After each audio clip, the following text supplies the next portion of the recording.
Hey, this is Matt. I'm just back with another trail vlog here. We are heading up today to, I say we, there's no one in the back seat. I'm heading up to Greenbush. This is a trail that I have been to before. Funny story, the last time I rode in Greenbush, probably, I don't know, it was last fall at some point. In 3/4 of a mile, keep left on County Road H. Thank you, Garmin lady. And I was riding it on a full rigid fat bike with too much air in my tires. So I had just gotten a fat bike not too long before that. Didn't really know much about larger size tires and about what kind of pressures you run in them. And so I figured, hey, you run more pressure, you go faster. So I think I had them aired up to like 15 pounds or something ridiculous like that. And yeah, it was pretty painful. The reason being is that the Greenbush trails, at least last time I was there, are in Kettle, Moraine country. 3 1/4 miles, turn right on Highway 57. Thank you again, Garmin lady. So they're in Kettle, Moraine country, and so for those of you that don't live in a ice age area, area that was affected by the ice age, the Kettle and Moraines were formed by the advancing and receding ice during the ice age, and they left behind lots of cool topography, but they also left behind tons of rock. Just loose rock. And so what you get over time with trails is that rock floats up to the surface over time. The dirt around them gets eroded away, and you end up with very rocky trails, which is awesome.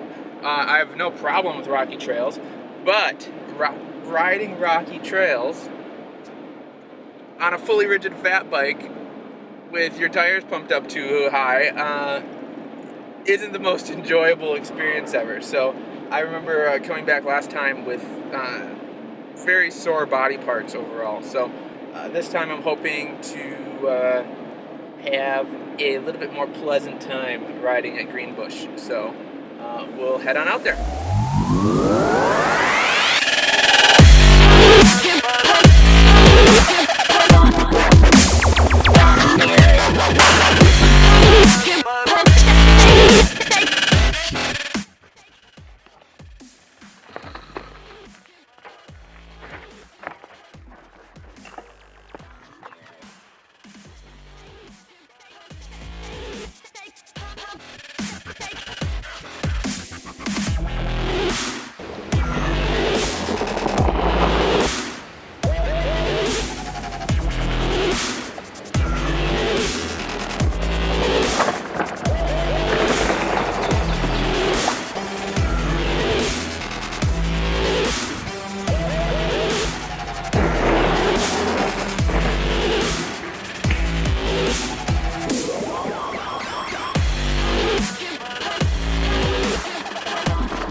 So I just wanted to give you a peek at what kind of standard fare along here in Greenbush.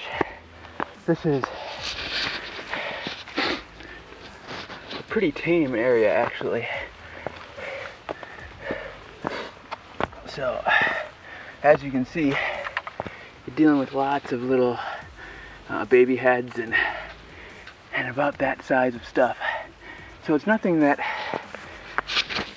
it's going to require like a lot of technical maneuvering other than just good line choice, but it just takes a toll on your arms. So yeah, just wanted to give you guys a peek at that. So just finished up Greenbush. Messed up my GPS track, but oh well. Some thoughts as far as a little mini review here. It's a nicely laid out trail. easy to follow. There's not any real places to get confused about where you're going. There's 3 loops, so there's plenty of trail to ride and make a morning or an afternoon of it. But I will say that I found it a tad bit boring. And I haven't put my finger on exactly why that is. I think it might have to do with just the area in which the trails are built. There's not really any points of interest. You go past a couple ponds, but beyond that, there's not a river. And even just the topography, there aren't spines that you're riding down. I found myself, as I was riding, just not even really paying attention to the scenery. And then, as far as the actual flow and everything of the trails, it's okay. There are a few points where it gets a little bit exciting, but overall, I don't feel like you're really rewarded for the climbing you're doing as much as you are at some other trails. There were only a few spots where I felt like I was really, getting on my brakes and going to the limit of what my bike handling skills could handle. If anything, that was maybe where those places were. It was maybe just more fatigue than even bike handling skills. But overall, great trails, and definitely. I know there's been some discussion about dumbing them down, taking out some of those rocks that I pointed out. Definitely would not recommend that. I think if you were to buff this trail out, it would get even less interesting. And so it's nice. It's a good workout. Feeling it in my upper body a little bit more than usual. So overall, great ride. So a couple of notes just kind of on the techiness of the terrain.